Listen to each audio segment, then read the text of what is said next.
Assalamu alaikum ji. I hope you are doing good. This is Advocate Usman Abid and you are watching the law session.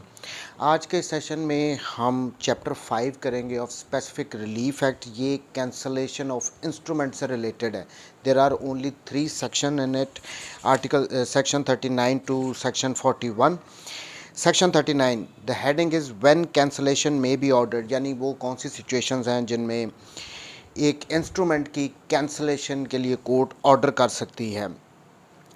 Any person against whom a written instrument is void or voidable, who has reasonable apprehension that such instrument, if left outstanding, may cause him serious injury. ये situation बताई गई है. देखें, ये cancellation of instrument basically हमें ये remedy उस वक्त हम अवेल करते हैं जबकि कोई इंस्ट्रूमेंट हो जो कि फोर्ज तरीके से प्रिपेयर किया गया हो, जो कि हमारे अगेंस्ट यूज़ किया जा सकता हो. फॉर इंस्टेंस अगर ए और बी के दरमियान अगर कोई एग्रीमेंट हुआ है, लेकिन वो एग्रीमेंट जो है थ्रू कोर्शन करवाया गया है या उसमें अनड्यू इन्फ्लुएंस इन्वॉल्व थी, कोई फ्रॉड के थ्रू ये एग्रीमेंट कर लिया गया है. सो इस सिचुएशन में जिस पर्सन के अगेंस्ट वो कोर्शन यूज़ की गई, वो अनड्यू इन्फ्लुएंस यूज़ किया गया, जिसके साथ वो फ्रॉडेंटली वो एग्रीमेंट किया गया है, वो कोर्ट में जाके एक सूट फाइल कर सकता है कि ये जो इंस्ट्रूमेंट है इसको कैंसिल किया जाए, मेरी इसमें फ्री विल ही शामिल नहीं थी. यानी इसको सिंप्लीफाई अगर करें तो कोई भी ऐसा इंस्ट्रूमेंट जो कि जाली तरीके से बनाया गया हो, उसको आप कैंसिल करवाने के लिए कोर्ट में सूट फाइल कर सकते हैं for the cancellation of that instrument. Same way अगर किसी ने कोई चेक वगैरह हैं, वो अगर किसी को गारंटी के तौर पे दिए गए थे बट आपको लगता है कि वो मिसयूज़ करेगा आपके अगेंस्ट, तो उसको कैंसिल करवाने के लिए आप कोर्ट में सूट फाइल कर सकते हैं. सो ये रेमेडीज देखें, यहाँ पे क्लियर कट वर्ड्स में लिखा है any person against whom a written instrument, यानी वो इंस्ट्रूमेंट रिटन है, इज़ वॉइड और वॉइडेबल. वॉइड मीन्स वो जाली तरीके से बना लिया गया, आपकी कोई इसमें इन्वॉल्वमेंट थी, या वॉइडेबल है, वो आपके पार्ट पे आप कोर्ट में जाके उसको वॉइडेबल डिक्लेयर करवा सकते हो कोर्ट में.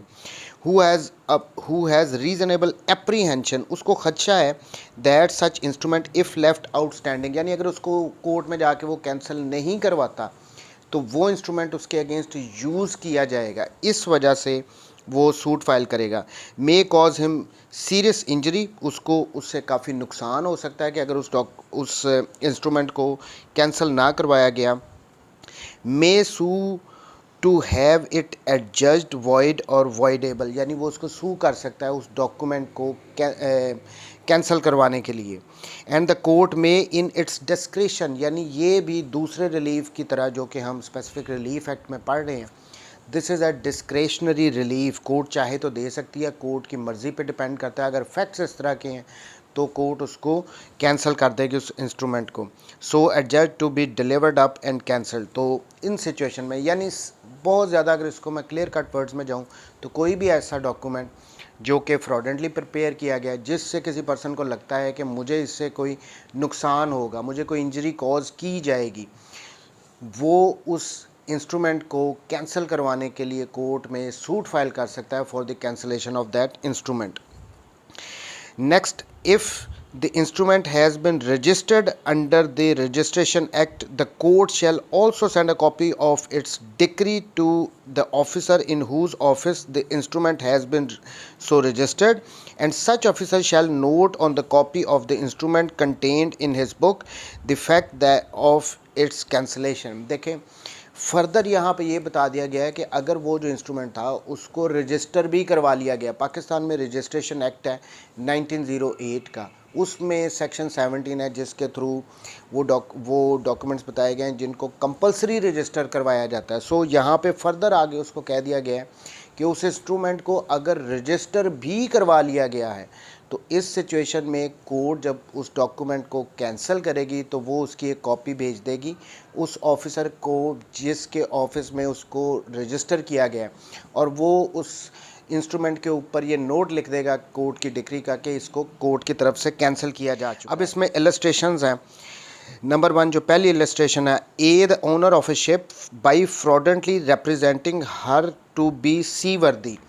ए एक शिप है उसके पास, वो उसका ओनर है और उसने फ्रॉडेंटली उसको ये ज़ाहिर किया कि ये सी वर्दी है, यानी फिट कंडीशन में है, ये अपना ट्रैवल कर सकता है। Induces B an underwriter to insure her, तो वो बी को इंड्यूस करता है, उसको फ्रॉडेंटली बताता है कि शिप फिट है, ये ट्रैवल कर सकता है, इसको आप इंश्योर करो।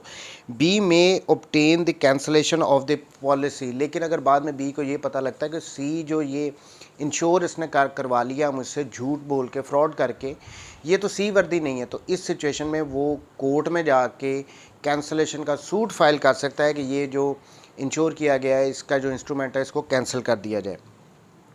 Next illustration B, A conveys land to B, A ने बी को कोई लैंड दी, who B quits it to C, जो कि सी को दे देता है, एंड डाइज, और वो मर जाता है। Thereupon D gets possession of the land and produces a forged instrument stating that the conveyance was made to B in trust for him। तो यहाँ पे A ने B को लैंड दी, B ने उसको आगे C को दे दी, लेकिन जो D है उसने को उस लैंड का पोजेशन ले लिया और उसने एक इंस्ट्रूमेंट पेश कर दिया जो कि एक फ्रॉडेंटली प्रिपेयर्ड इंस्ट्रूमेंट था कि ये लैंड तो उसके पास आनी थी। सी में obtain the cancellation of the forged instrument, तो यहाँ पे सी जो है वो कोर्ट में जाके उस इंस्ट्रूमेंट की कैंसलेशन का सूट फाइल कर सकता है कि ये फोर्जली प्रिपेयर जो इंस्ट्रूमेंट है। Illustration C, A representing that the tenants of his land were at all will sell it to B, A ने बी को अपनी लैंड सेल कर दी जिसमें वो टेनेंट्स भी थे, and conveys it to him by the instrument, और उसको एक इंस्ट्रूमेंट भी दे दिया, डेटेड द 1 जनवरी 1877, 1 जनवरी 1877 को उन्होंने तहरीर भी की और उसको डॉक्यूमेंट दे दिया। सून आफ्टर दैट डे, उससे अगले दिन, A fraudulently grants to C a lease of the part of the land dated the 1st October 1876 and procures the lease to be registered under the Indian Registration Act। यहाँ पे अब ये अभी तक amend ही नहीं किया गया, still word Indian registration act का है। बी में obtain the cancellation of this lease। अब यहाँ पे इस इलस्ट्रेशन में क्या हुआ, ए के पास एक लैंड थी, उस पर टेनेंट भी थे, उसने वो लैंड जो है वो बी को दे दी, और साथ ही जिस दिन का उनका वो इंस्ट्रूमेंट प्रिपेयर किया गया था 1 जनवरी 1877 का, उसके बाद नेक्स्ट डे उसने एक और पर्सन जो था सी, उसको सेम लैंड जो है वो लीज पे दे दी, और उसका जो डॉक्यूमेंट बनाया गया वो बैक डेटेड था, जो कि बनाया गया 1 अक्टूबर 1876 का। तो यहाँ पे जो बी है वो कोर्ट में जाके कैंसलेशन का सूट फाइल कर सकता है कि ये जो इसने सी को भी लैंड बैक डेटेड में इंस्ट्रूमेंट बना के उसको लीज आउट कर दिया, तो उसकी कैंसलेशन के लिए, उस इंस्ट्रूमेंट के लिए जो फोर्ज इंस्ट्रूमेंट प्रिपेयर किया था ए ने, उसकी कैंसलेशन का सूट फाइल कर सकता है। Next D, A agrees to sell and deliver a ship to B, A ने बी को एक अपना शिप सेल आउट करने का एग्रीमेंट किया, to be paid for bees acceptance of 4 bills of exchange for sum of amounting ₹30,000। उसने 30,000 रुपये की जो अमाउंट उसकी सेटल हुई थी, जो सेल प्राइस थी, उसके लिए 4 बिल ऑफ एक्सचेंज दे दिए। To be drawn by A on B, the bills are drawn and accepted but the ship is not delivered according to the agreement. तो यहाँ पे उसने बिल ऑफ एक्सचेंज दे दिए, लेकिन डिलीवरी नहीं की गई ए की तरफ से उस शिप की। A sues B on bill of exchange, B may obtain the cancellation all the bills। तो यहाँ पे बिल A जो है, B जो है वो सूट फाइल कर सकता है कि ये बिल ऑफ एक्सचेंज जो है इनको कैंसिल कर दिया जाए, क्योंकि डिलीवरी तो उसने दी नहीं है, उसने कॉन्ट्रैक्ट की वायलेशन कर ली है। सेम वे अगर इसको सिंप्लीफाई एक और एग्जांपल ले लेते हैं कि ए और बी के दरमियान कोई कॉन्ट्रैक्ट हुआ, फिर कोई चेक्स वगैरह ए की तरफ से दे दिए गए, लेकिन जो अमाउंट थी चेक की ड्यू डेट से पहले अगर वो चेक इन कैश वो पेमेंट कर दी गई है, तो यहाँ पे ए के लिए ज़रूरी होगा कि वो एक सूट फाइल करे for the cancellation of the cheques, क्योंकि उसने जो पेमेंट है वो कैश के थ्रू कर दिया। तो यहाँ पे ज़रूरी था कि वो कल को जाके, ताकि वो मिसयूज़ ना किए जा सकें वो चेक्स। सो इसलिए ए जो है वो सूट फाइल करेगा for the cancellation of cheques. So ये था कैंसलेशन ऑफ इंस्ट्रूमेंट कि कोई भी ऐसा इंस्ट्रूमेंट जो कि अगर तो आउटस्टैंडिंग रखा गया, उसको कैंसिल ना करवाया गया, जो कि वॉइड है या वॉइडेबल है, जिससे आपको इन फ्यूचर जो है वो नुकसान पहुंच सकता है, तो आप उस इंस्ट्रूमेंट को, उस रिटर्न इंस्ट्रूमेंट को कैंसिल करवा सकते हैं। उसके लिए आपको कोर्ट में एक सूट फाइल करना पड़ेगा इस under section 39। Next section 40, what instruments may be partially cancelled. अब यहाँ पे नेक्स्ट क्वेश्चन आता है कि क्या कुछ इंस्ट्रूमेंट जो है वो पार्शली भी कैंसिल हो सकते हैं, तो वो उससे रिलेटेड सेक्शन 40 में बताया गया है। Where an instrument is evidence of different rights and different obligation, यानी एक इंस्ट्रूमेंट है उसमें डिफरेंट राइट्स हैं, डिफरेंट ऑब्लिगेशंस हैं, तो इस सिचुएशन में द कोर्ट में इन प्रॉपर केस, यानी कोर्ट को लगे कि ये प्रॉपर केस है, ये फिट केस है, यहाँ पे डिफरेंट पीपल के राइट्स इन्वॉल्व हैं, डिफरेंट पीपल के इसमें ऑब्लिगेशंस इन्वॉल्व हैं, और केस इस किस्म का है, cancel it in parts and allow it to stand for the residue. तो वो उसके कुछ पार्ट को वो कैंसिल भी कर सकते हैं और बाकी जो बचता है उसको उसी तरह कंटिन्यू रखा जाता है। ये भी है, यानी पार्शली भी किसी इंस्ट्रूमेंट को कैंसिल किया जा सकता है कोर्ट की तरफ से। इलस्ट्रेशन से समझते हैं, A draws a bill on B, A ने बी की फेवर में एक बिल दिया, who endorses it to C, और बी ने फिर वो बिल जो है सी की फेवर में इंडोर्स कर दिया। ए ने बी को दिया और बी ने सी को दे दिया। By whom it appears to be endorsed to D, यहाँ पे लगता है कि सी की तरफ से वो इंडोर्स कर दिया गया है डी को, यानी ये क्वेश्चनेबल है, ये डाउटफुल है। हु इंडोर्सेस इट टू ई, और फिर डी ने उसको ई को इंडोर्स कर दिया। यहाँ पे ए ने बी के फेवर में किया, बी ने सी की फेवर में किया, यहाँ तक बात ठीक है। बट लगता है कि जो सी ने आगे ई को इंडोर्स किया गया वो डाउटफुल है, और डी ने फिर आगे ई को दे दिया।